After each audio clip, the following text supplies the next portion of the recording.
सिर्फ 6 अंक और आपका बैंक अकाउंट खाली।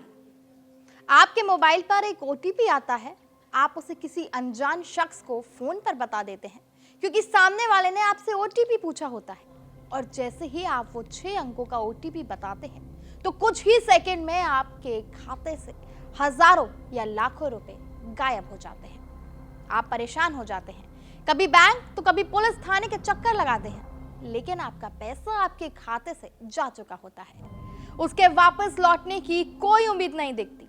एक बड़ा झटका सिर्फ एक छोटी सी चूक की वजह से। सबसे हैरानी की बात यह है कि आज भी देश भर में हजारों लोग इसी एक गलती की वजह से ऑनलाइन ठगी का शिकार बन जाते हैं। साइबर अपराधी अब पहले से ज्यादा चालाक हो चुके हैं। वो आपकी पर्सनल जानकारी जुटाकर भरोसा जीतते हैं और फिर सिर्फ एक ओटीपी के जरिए आपकी मेहनत की कमाई पर हाथ साफ कर देते हैं। कई लोग सोचते हैं कि मैं तो पढ़ा लिखा हूं, मेरे साथ ऐसा नहीं होगा, लेकिन सच ये है कि साइबर ठग उम्र, पढ़ाई या पेशा नहीं देखते। उनका निशाना कोई भी बन सकता है और कोई कितना भी स्मार्ट क्यों ना हो, ऐसे काम में लगभग हर कोई धोखा खा जाता है। यही वजह है कि ओटीपी आज सिर्फ एक नंबर नहीं बल्कि आपके bank account, UPI, credit card और डिजिटल आइडेंटिटी की सबसे अहम सिक्योरिटी की बन चुका है। अगर ये चाबी गलत हाथों में चली गई तो नुकसान भी बड़ा हो सकता है। लेकिन सवाल यह है कि आखिर ओटीपी फ्रॉड होता कैसे है? ठग लोगों को अपने जाल में कैसे फंसाते हैं? कौन कौन से नए तरीके अपनाए जाते हैं? और सबसे जरूरी बात यह कि ऐसी कौन सी सावधानियां हैं जिन्हें अपनाकर आप अपने पैसे और अपनी पहचान दोनों को सुरक्षित रख सकते हैं। आज की काम की खबर में हम आसान भाषा में बताएंगे ओटीपी फ्रॉड का पूरा खेल और ऐसे 7 आसान उपाय जिससे आप खुद को साइबर ठगों से बचा सकते हैं। बैंकिंग थोड़ा सा अब आसान हो गया है। कैसे? वो ऐसे कि जैसे जैसे आप हर चीज टेक्नोलॉजी के चलते अब नॉर्मल होती जा रही है, या यूं कहें कि न्यू नॉर्मल होती जा रही है, ऐसे में ये क्राइम और ज्यादा बढ़ते जा रहे हैं। और ऐसे में अब लोगों की सुरक्षा पर भी ये सवाल बहुत बड़ा खड़ा हो गया है कि कैसे हम अपनी सिक्योरिटी और तो और अब अपने इन एप्लीकेशन को भी सुरक्षित रखें। आज जमाने के साथ चलने वाले लोगों की संख्या तो बढ़ गई है, लेकिन ऐसे में ये क्राइम और बढ़ता जा रहा है। ओटीपी फ्रॉड कैसे होता है? ठग लोगों को शिकार कैसे बनाते हैं? अब सवाल है कि आखिर ओटीपी फ्रॉड होता क्या है? क्योंकि ओटीपी अपने आप में तो एक सुरक्षा कवच है, लेकिन जब यही ओटीपी गलत हाथों में पहुंच जाता है तो यही सुरक्षा आपके लिए सबसे बड़ा खतरा बन जाती है। आइए एकदम आसान भाषा में आपको बताते हैं, समझाते हैं कि साइबर ठग किन किन तरीकों से लोगों को अपने जाल में फंसाते हैं। पहला, आपको डराकर ओटीपी निकलवाना। यह सबसे जनरल तरीका है। आपके पास एक कॉल या मैसेज आता है, सामने वाला खुद को बैंक, आरबीआई, बिजली विभाग, कुरियर कंपनी या किसी सरकारी एजेंसी का एम्प्लॉय बताता है। वो कहता है कि आपका बैंक अकाउंट बंद होने वाला है, आपके कार्ड से इलीगल ट्रांजैक्शन हुआ है, आपका केवाईसी पूरा नहीं हुआ या फिर आपका पार्सल अटक गया है। ऐसी बातें सुनकर लोग घबरा जाते हैं। फिर सामने वाला कहता है आपके मोबाइल पर एक ओटीपी आया होगा, बस उसे बता दीजिए। और जैसे ही आपने ओटीपी बताया, आपके खाते से पैसे निकल जाते हैं। दूसरा, ओटीपी का असली मतलब छिपाना। कई बार ठग सीधे ये नहीं बताते कि उन्हें ओटीपी चाहिए। वो कहते हैं ये सिर्फ आपकी पहचान की कंफर्मेशन के लिए है, इससे आपका ट्रांजैक्शन कैंसिल हो जाएगा या इससे आपका अकाउंट प्रोटेक्ट हो जाएगा। लेकिन सच ये होता है कि वो ओटीपी किसी ट्रांजैक्शन को कंफर्मेशन देने के लिए भेजा जाता है, यानी आप खुद अनजाने में ठग को अपने खाते तक पहुंचा देते हैं। तीसरा, नकली वेबसाइट और फर्जी लिंक का इस्तेमाल करना। आजकल साइबर ठग बिल्कुल असली दिखने वाली वेबसाइट बना लेते हैं। वो एसएमएस, व्हाट्सएप, ईमेल या सोशल मीडिया पर लिंक भेजते हैं जो देखने में बैंक या किसी बड़ी कंपनी की वेबसाइट जैसी लगती है। जैसे ही आप उस लिंक पर क्लिक करते हैं, आपका मोबाइल नंबर, बैंक डिटेल्स या ओटीपी डालते हैं, सारी जानकारी सीधे ठगों तक पहुंच जाती है। इसीलिए याद रखें कि किसी भी अनजान लिंक पर क्लिक करने से पहले उसकी जांच जरूर कर लें।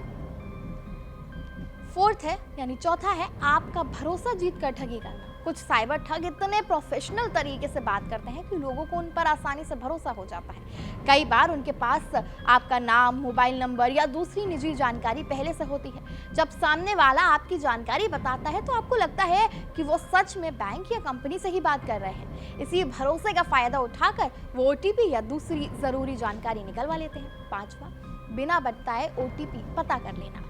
हर बार ठग आपको फोन नहीं करते। कई मामलों में वो आपके मोबाइल पर मैलिशियस ऐप इंस्टॉल करवा देते हैं या सिम स्वैप फ्रॉड कर देते हैं। ऐसे में आपके मोबाइल पर आने वाले ओटीपी सीधे उनके पास पहुंच जाते हैं और आपको पता भी नहीं चलता। इसलिए किसी भी अनजान ऐप को डाउनलोड करने या फोन की परमिशन देने से पहले हमेशा सावधान रहें। ओटीपी फ्रॉड से कैसे बचें? अब आपके दिमाग में भी सवाल आ रहा होगा कि ओटीपी फ्रॉड तो लगातार बढ़ते जा रहे हैं, लेकिन इससे बचे कैसे? और अगर गलती से ओटीपी बता भी दिया तो क्या करें? अब सबसे बड़ा सवाल यही है कि आखिर ओटीपी फ्रॉड से बचा कैसा जाए, क्योंकि साइबर ठग हर दिन नए तरीके अपना रहे हैं। लेकिन अच्छी बात यह है कि अगर आप कुछ जरूरी सावधानियों को ध्यान में रखते हैं तो खुद को काफी हद तक सुरक्षित रख सकते हैं। पहला, ओटीपी, पिन और पासवर्ड को हमेशा सीक्रेट रखिए। सबसे पहला और सबसे जरूरी नियम, ओटीपी किसी के साथ शेयर नहीं करना। चाहे सामने वाला खुद को बैंक कर्मचारी बताए, आरबीआई अधिकारी बताए, पुलिस बताए या किसी गवर्नमेंट डिपार्टमेंट का एम्प्लॉय बताए। कभी भी OTP, ATM pin, CVV, UPI pin या पासवर्ड किसी को ना बताएं। याद रखिए, बैंक कभी भी फोन, मैसेज या ईमेल पर ओटीपी नहीं मांगते। अगर कोई ओटीपी मांग रहा है तो समझ जाइए कि कुछ गड़बड़ है। दूसरा, मल्टी फैक्टर ऑथेंटिकेशन यानी MFA जरूर ऑन रखें। आजकल कई बैंक और एप्स मल्टी फैक्टर ऑथेंटिकेशन की सुविधा देते हैं। इसका मतलब यह है कि लॉगिन या ट्रांजैक्शन के लिए सिर्फ ओटीपी ही नहीं बल्कि एक से ज्यादा लेयर में वेरिफिकेशन करना पड़ता है। ऐसे में अगर किसी तरह आपका ओटीपी लीक भी हो जाए तो भी अतिरिक्त सुरक्षा आपके अकाउंट को बचाने में मदद कर सकती है। तीसरा, सिर्फ ऑफिशियल वेबसाइट और एप्स का इस्तेमाल करिए। कभी भी किसी SMS, व्हाट्सएप या ईमेल में आए अनजान लिंक पर क्लिक करने और बैंकिंग जानकारी दर्ज ना करें। हमेशा बैंक की ऑफिशियल वेबसाइट या ऑफिशियल मोबाइल ऐप का ही इस्तेमाल करें।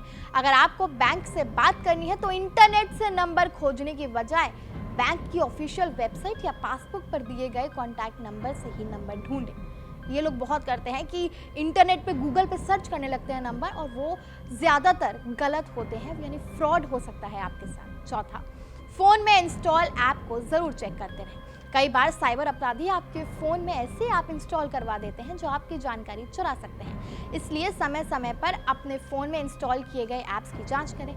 अगर कोई ऐप संदिग्ध लगे जिसे आपने खुद इंस्टॉल नहीं किया हो या किसी ज़रूरत ना हो तो उसे तुरंत हटा दें। साथ ही किसी भी ऐप को ज़रूरत से ज़्यादा परमिशन देने से भी बचें। पांचवा, ट्रांजैक्शन अलर्ट्स हमेशा ऑन रखें। अपने बैंक खाते में SMS अलर्ट और मोबाइल बैंकिंग नोटिफिकेशन हमेशा चालू रखें। इससे जैसे ही आपके खाते में कोई ट्रांजैक्शन होगा आपको तुरंत जानकारी मिल जाएगी। अगर कोई ऐसा ट्रांजैक्शन दिखाई दे जिसे आपने नहीं किया तो तुरंत बैंक को इन्फॉर्म करें। जितनी जल्दी आप कार्रवाई करेंगे, नुकसान को रोकने की संभावना उतनी ज़्यादा बढ़ जाएगी। अब अगर गलती से ओटीपी शेयर कर दिया तो क्या करें? अब मान लीजिए कि आपने गलती से ओटीपी किसी को बता दिया। ऐसी स्थिति में घबराने की बजाय तुरंत कार्रवाई करना बेहद जरूरी है। सबसे पहले अपने बैंक से संपर्क करें। अपने बैंक के कस्टमर केयर नंबर पर तुरंत कॉल करें और उन्हें पूरी जानकारी दें। जरूरत पड़ने पर बैंक खाते, कार्ड या नेट बैंकिंग सेवाओं को अस्थायी रूप से ब्लॉक कराने की मांग करें। पासवर्ड तुरंत बदल दें। अगर आपको लगता है कि आपके अकाउंट तक किसी की पहुंच हो सकती है तो तुरंत अपने बैंकिंग पासवर्ड, यूपीआई पिन और संबंधित अकाउंट्स के पासवर्ड चेंज कर दें। अपने बैंक अकाउंट पर नज़र बनाए रखें। अगले कुछ दिनों तक अपने बैंक खाते और ट्रांजैक्शन हिस्ट्री को लगातार चेक करते रहें। कोई भी संदिग्ध ट्रांजैक्शन दिखाई दे तो तुरंत उसकी शिकायत दर्ज कराएं। ज़रूरत पड़े तो पुलिस और साइबर हेल्पलाइन से संपर्क करें। अगर आपके खाते से पैसे निकल गए हैं या फ्रॉड हो चुका है तो तुरंत साइबर क्राइम पोर्टल पर शिकायत करें और जरूरत पड़ने पर पुलिस की मदद लें। समय पर की गई शिकायत कई मामलों में पैसे वापस पाने में मदद कर सकती है। याद रखने वाली सबसे जरूरी बात यह है कि ओटीपी सिर्फ 6 अंकों का नंबर नहीं बल्कि आपके बैंक खाते की चाबी है। जिस तरह आप अपने घर की चाबी किसी अनजान व्यक्ति को नहीं देते, उसी तरह ओटीपी भी किसी के साथ शेयर ना करें। थोड़ी सी सतर्कता, कुछ ही मिनट की सावधानी और सही समय पर उठाया गया कदम आपकी मेहनत की कमाई को साइबर ठगों से बचा सकता है। अगर कोई आपके ओटीपी का गलत इस्तेमाल करके आपके खाते से पैसे निकालता है तो उसके खिलाफ सूचना प्रौद्योगिकी अधिनियम 2000 यानी इंफॉर्मेशन टेक्नोलॉजी एक्ट 2000 और अन्य लागू कानूनों के तहत कार्रवाई की जा सकती है। इसलिए धोखाधड़ी होने पर चुप ना रहे बल्कि तुरंत शिकायत दर्ज करें। अगर आप ऑनलाइन बैंकिंग, यूपीआई और डिजिटल पेमेंट का ज्यादा इस्तेमाल करते हैं तो साइबर इंश्योरेंस लेने पर भी विचार कर सकते हैं। इससे कई मामलों में साइबर फ्रॉड से होने वाले आर्थिक नुकसान की भरपाई में मदद मिल सकती है। याद रखने वाली 5 सबसे जरूरी बातें। ओटीपी कभी किसी के साथ शेयर ना करें। बैंक, आरबीआई या कोई सरकारी एजेंसी कभी फोन पर ओटीपी नहीं मांगती। संदिग्ध लिंक पर क्लिक करने से बचें। साइबर फ्रॉड होने पर तुरंत बैंक और 1930 हेल्पलाइन नंबर पर कॉल करें। जितनी जल्दी कार्रवाई करेंगे, नुकसान से उतनी ही जल्दी बच पाएंगे। याद रखिए, डिजिटल दुनिया में सबसे मजबूत सुरक्षा आपकी खुद की जागरूकता है। एक छोटी सी सावधानी आपकी जिंदगी भर की कमाई को साइबर ठगों से बचा सकती है। कैसी लगी आपको हमारी ये खबर? हमें कमेंट सेक्शन में जरूर बताएं। आपके साथ में मान्या।